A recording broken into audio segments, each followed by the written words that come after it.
Esperanza en medio del sufrimiento. Un estudio inductivo en las cartas del apóstol Pedro con el pastor Víctor Manuel Buitrago Cruz. Bienvenidos a este apasionante estudio en la palabra de Dios. Bienvenido a nuestro estudio inductivo. Vamos a estudiar con la ayuda del Señor la primera y la segunda carta del apóstol Pedro. Y esperamos que sea de mucha bendición para todos nosotros ir poco a poco a través de las epístolas pedrinas, las epístolas de Pedro.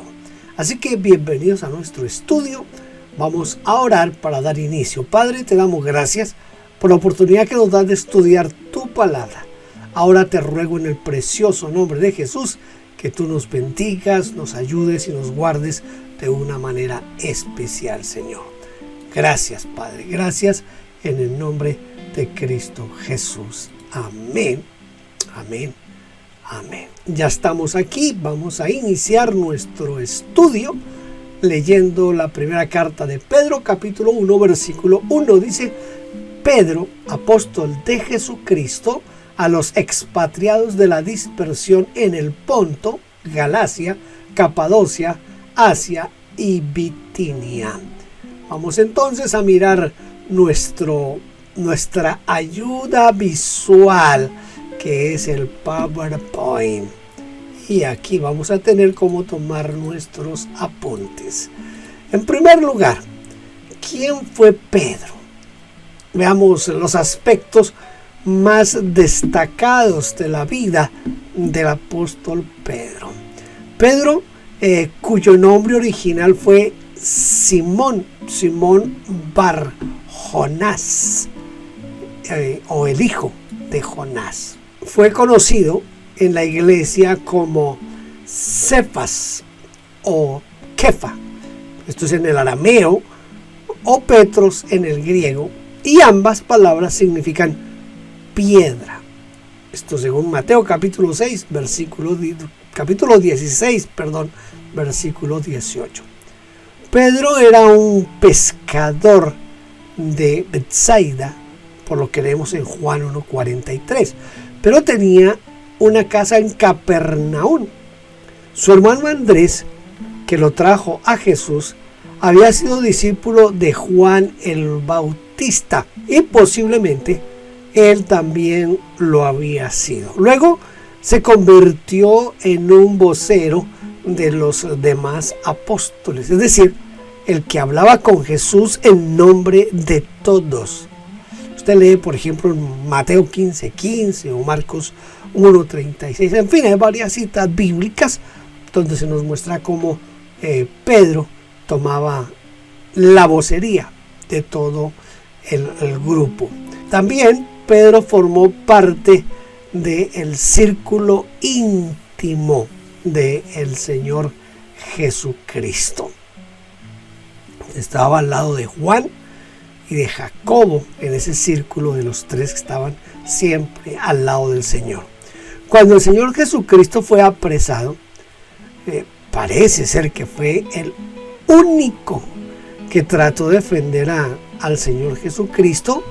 Él fue quien salió en defensa de el Señor, pues estaba armado con una espada, pero como casi todas las cosas en Pedro, luego negó al Señor 3 veces.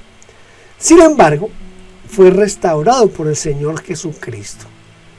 Sin duda, Pedro fue el líder de la primera iglesia en Jerusalén.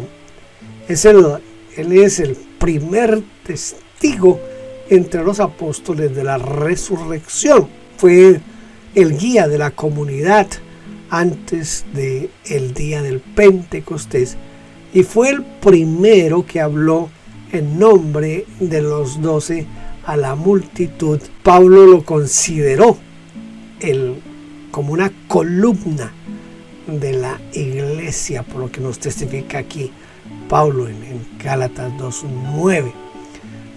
Fue protagonista principal de los primeros capítulos del libro de los Hechos de los Apóstoles. Él preside la disciplina de Ananías y Zafira. ¿Se acuerda? Ese momento difícil para la iglesia cuando murieron Ananías y Zafira por tratar de engañar al Espíritu Santo. Pablo lo considera una columna de la iglesia. En un sentido, es también el primer instrumento de la evangelización de los gentiles. En el concilio de Jerusalén, él insistió en la admisión de los gentiles convertidos sin que estos tuvieran que someterse a la ley de Moisés. Se cree que esta epístola, la primera carta de Pedro, fue escrita desde Roma y que allí fue crucificado bajo el imperio de Nerón. Esto no lo dice la Biblia, que él fue crucificado allí, sino que los libros de los padres de la iglesia nos lo relatan de esa manera. Entonces, Pedro murió crucificado y, según dice la tradición, no quiso morir como el Señor y pidió que lo crucificaran con la cabeza hacia abajo. Ahora, ¿quiénes fueron los expatriados de la dispersión? Al principio de lo que hemos leído aquí, la frase expatriados de la dispersión o expatriados o dispersos por causa de la diáspora se refería a los judíos que fueron esparcidos por el mundo después de la destrucción del templo de Jerusalén. Pero luego se aplicó también a los cristianos que fueron esparcidos por todas partes por causa de la persecución y que fueron considerados como extranjeros, como inmigrantes, dice la Nueva Biblia Española, o los peregrinos en tierra extranjera, nos dice la Biblia Nieto, que viven fuera de su patria, dice la versión latinoamericana. Entonces los expatriados o los que estaban fuera son ese grupo de personas que por causa de la destrucción del templo, por la persecución de primero los judíos y después del Imperio Romano, tuvieron que desplazarse, salir de la ciudad de Jerusalén. Eso es un dato bien interesante para nosotros. Entonces, esto es bien importante tenerlo en cuenta porque nos ayuda inclusive a establecer un poco el tiempo de la escritura de la carta de Pedro. Cuando usted conoce esto, entonces se da cuenta de ese aspecto. Vamos a tratar de ubicar en un mapa, esos mapas que aparecen al final de algunas Biblias. Lamentablemente ya no todas las Biblias traen mapas al final, pero vamos a tratar de mirar en un mapa donde está ubicado este lugar del cual necesitamos hablar. Los hermanos están en el Ponto, en Galacia, en Capadocia, en Bitinia. Esos son los lugares. Perdón, me devuelvo para que lo volvamos a ver si encuentro aquí cómo devolverme. Parece que no, se me perdió aquí el ganchito de cómo devolverme, pero esos son lugares que se mencionan ahí en el versículo. El Ponto era una provincia romana donde se incluía Bitinia. Galacia corresponde al menos a dos zonas, corresponde a dos zonas, una más al sur, donde Bernabé y Pablo hicieron su primer viaje misionero, alcanzando las ciudades de Listra, Iconio, Derbe y Antioquía de Pisidia. Otra más al norte, a donde fue dirigido también esta carta.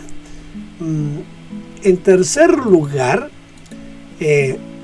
Capadocia también está en la misma región, pero ubicada al este de Galacia y al norte de Siria, debajo de Armenia. Asia era una provincia del Imperio Romano, cuya capital primero fue Pérgamo y luego Éfeso, e incluía desde las islas del mar Egeo, como Rodas y Patmos, hasta los territorios de Galacia, Capadocia y Bitinia. Bitinia, como hemos visto, estaba en la misma región del Ponto, y fue allí donde el Espíritu Santo no permitió que Pablo y Silas fueran a predicar. ¿Se acuerdan? El Espíritu les prohíbe, no vayan allá. En Hechos 16, versículos 7 y 8. En toda esta región estaban establecidas muchas sinagogas y fuertes comunidades de judíos que al parecer quedaron bajo la jurisdicción del ministerio apostólico de Pedro. Tal vez esa es la razón por la cual el Espíritu Santo no permitió que Pablo fuera a esa región. Vamos ahora a leer la primera carta del capítulo 1, el versículo 2. Dice: elegidos según la presciencia. Oiga, esto es bien interesante. Elegidos según la presciencia de Dios Padre en santificación del Espíritu, para obedecer y ser rociados con la sangre de Jesucristo. Gracia y paz os sean multiplicadas. ¿Por qué les digo que esto está interesante? Porque resulta que al mirar un poco la palabra presciencia, encontramos cosas bien interesantes. ¿Qué significa esa frase? Elegidos según la presciencia de Dios. Hay un aspecto que es la prognosis. Fuimos elegidos según la prognosis de Dios. Es decir, según su previo conocimiento. Escuche, según su previo conocimiento. Según, voy a usar aquí un término que de pronto no sea muy exacto, pero que nos ayuda a entender un poco esta parte, que es según la clarividencia que el Señor Dios tiene del futuro. Esa disposición anticipada, la configuración o arreglos previos. Mire, la versión latinoamericana dice: a ustedes que Dios conoció de antemano. En otras palabras, Dios nos ha elegido antes de nuestro nacimiento y configuró las circunstancias de nuestras vidas por la acción santificadora del Espíritu Santo para que nosotros creamos en Cristo y de esa manera formemos parte de la iglesia. Entonces, ¿para qué fuimos elegidos? Bueno, fuimos elegidos con dos propósitos principalmente. El primero, para obedecer. Es decir, para acatar y someternos a la fe, como lo indica el apóstol Pablo allá en Romanos 1:5, por quien recibimos la gracia y el apostolado para la obediencia a la fe en todas las naciones, por amor de su nombre. Y elegidos para obedecer cualquier mandamiento de Dios. Entonces, somos elegidos para obedecer. Y segundo, para ser rociados con la sangre de Jesucristo. Esta frase equivale a ser purificados o ser limpiados. Escuche, ser purificados o ser limpiados. Esto es bien importante, con la sangre de Cristo, dado que la sangre de Jesucristo nos limpia de todo pecado. Acuérdense que esto es lo que dice Primera de Juan, capítulo 1, versículo 7. Dice que la sangre de Cristo nos limpia de todo pecado. El versículo 3 al 5 podemos leer: bendito el Dios y Padre de nuestro Señor Jesucristo, que según su grande misericordia nos hizo renacer para una esperanza viva por la resurrección de Jesucristo de los muertos, para una herencia incorruptible, incontaminada e inmarcesible, reservada en los cielos para vosotros, que sois guardados por el poder de Dios mediante la fe para alcanzar la salvación que está preparada para ser manifestada en el tiempo postrero. Ahora, aquí se utiliza un término que dice que nos hizo renacer. Nos hizo renacer. ¿Qué significa ese término? ¿Qué es renacer? ¿Para qué Dios nos hizo renacer? Esto es parte importantísima en la vida de cada cristiano. Renacer significa no solo volver a nacer o ser reengendrados, sino a tomar nuevas fuerzas y energía.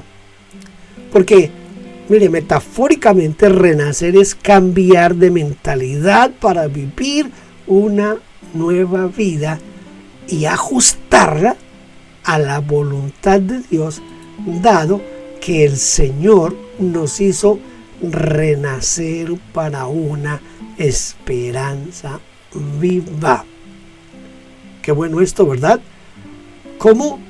¿Cómo se mantiene viva nuestra esperanza? Se mantiene viva nuestra esperanza por la resurrección de Jesucristo de entre los muertos. Porque como Cristo murió y resucitó y vive para siempre, también nosotros resucitaremos y viviremos para estar para siempre con el Señor y recibir una herencia incorruptible, incontaminada e inmarcesible. Es una esperanza, escuche, viva, porque es purificadora, como dice Juan en su epístola. El apóstol Juan dice: sabemos que cuando Él se manifieste, seremos semejantes a Él, porque le veremos tal como Él es. Y todo aquel que tiene esa esperanza en Él se purifica a sí mismo como Él es puro. ¿Qué significa la palabra inmarcesible? ¿Qué significa este término? Inmarcesible. Inmarcesible significa que no puede marchitarse. La Nueva Biblia Española lo traduce de esta manera: para la herencia que no decae, ni se mancha, ni se marchita. Si una flor o una planta se marchita, es porque ha perdido la vitalidad por causa ya sea del calor, del sol, o sea por falta de agua. Pero la herencia que Dios nos prometió jamás se marchitará, porque Él es su sustento, Él es su garantía. ¿Qué nos protege? ¿Con qué propósito somos protegidos o guardados? Mire, somos guardados por el poder de Dios mediante la fe. Por el poder de Dios somos custodiados, dice la Nueva Biblia Española. El poder de Dios los conserva, dice la Biblia al día. Los protege, dice la Biblia Jerusalén, para alcanzar la salvación que está preparada o dispuesta a revelarse en el momento final, dice la Nueva Biblia Española. Como usted se da cuenta, yo trato de buscar en otras versiones, porque esto, cuando usted lee en otras versiones, como que se nos amplía un poquito más el significado de tanto del texto bíblico como de esas palabras que no logramos entender. Y es que hay versiones que la terminología no nos ayuda mucho para poder hacer eso. Vamos a leer el versículo 6, 7, 8 y 9. Dice: en el cual vosotros os alegráis, aunque ahora por un poco de tiempo, si es necesario, tengáis que ser afligidos en diversas pruebas, para que, sometida a prueba vuestra fe, mucho más poderosa que el oro, el cual, aunque perecedero se prueba con fuego, sea hallada en alabanza, gloria y honra cuando sea manifestado Jesucristo, a quien amáis sin haberle visto, en quien creyendo, aunque ahora no lo veáis, os alegráis con gozo inefable y glorioso, obteniendo el fin de vuestra fe, que es la salvación de vuestras almas. Esto es lo que nos dice los versículos 6 al 9. Siempre debemos ser afligidos por alguna prueba. ¿Será que siempre tenemos que estar en esos momentos difíciles y complicados? Yo creo que no siempre. No siempre debemos ser afligidos en esas pruebas. Solamente si es necesario. Escuche, solo si es necesario y por poco tiempo. Esto está en las manos y en la sabiduría de Dios para nuestro bien. Aunque cuando somos probados, no lo entendemos. No lo entendemos, sino que lo entendemos después con el tiempo, ¿verdad? ¿Cuál es el propósito final de las pruebas? El propósito final de nuestras pruebas es que nuestra fe reciba alabanza, gloria y honra. Cuando Jesucristo regrese a buscar a su iglesia, entonces vamos a recibir esa alabanza y esa gloria. Para Dios, nuestra fe es tan valiosa como el oro, y como el oro puede tener elementos extraños que deben ser quitados para llegar a ser una fe pura igual que el oro puro, necesitamos la prueba.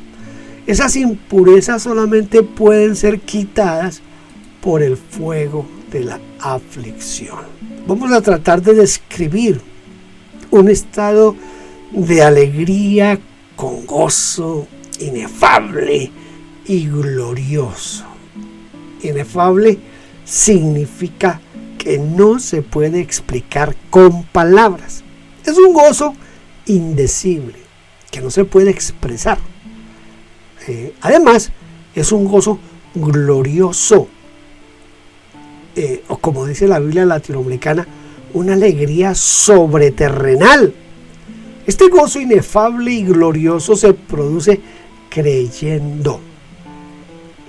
En quien creyendo, dice, en quien creyendo, aunque ahora no lo veáis, os alegráis con gozo inefable y glorioso.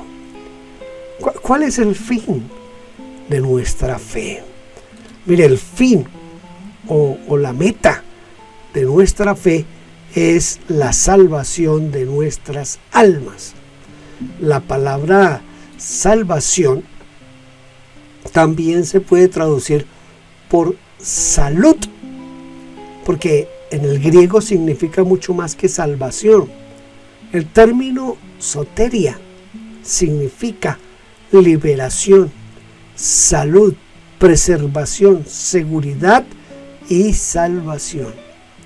El término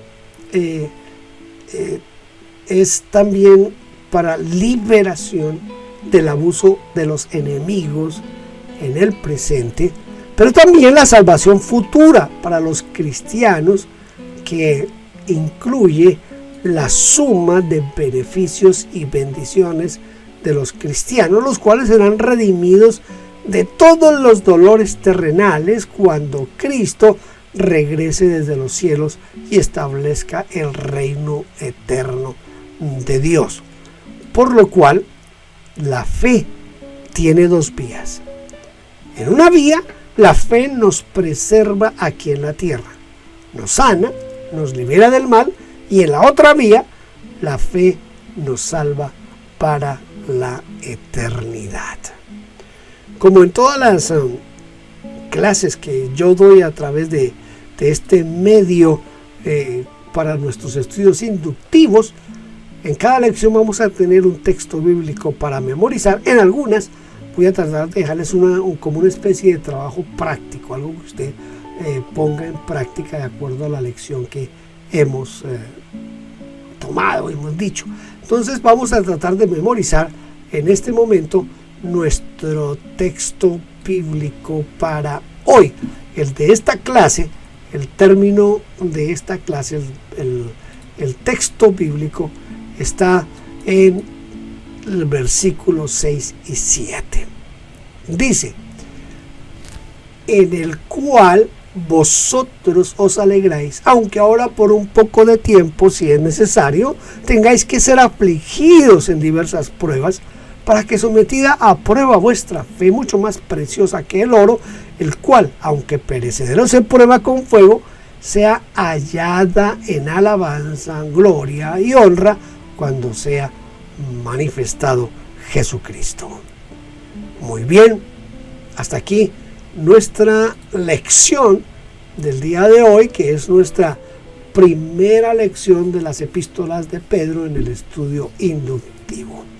No se olvide que si usted quiere puede escribirme a victorbuitrago@gmail.com y podemos orientarle, ayudarle si tiene dudas, si le quedan dudas en cuanto a la epístola que estamos estudiando o en cualquier otro tema que toque con la palabra de Dios. Dios le bendiga, deseo que sea de mucha bendición este estudio y hasta la próxima.